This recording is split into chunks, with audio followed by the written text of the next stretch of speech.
Go ahead. What the hell are you guys doing? What we're doing now, we're impregnating the liner with epoxy, two-part epoxy, and we have a vacuum pump creating suction so we can get complete impregnation.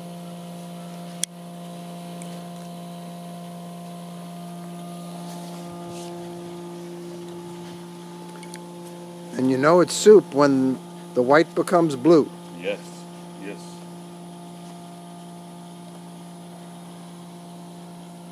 And we're gonna roll it. Yeah. Oh yeah, like a washing machine. There's their wringer that we washer can right only- over there. Right now there is more epoxy than what we need to have inside the liner.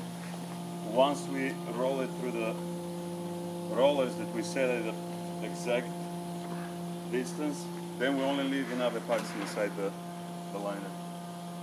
Okay.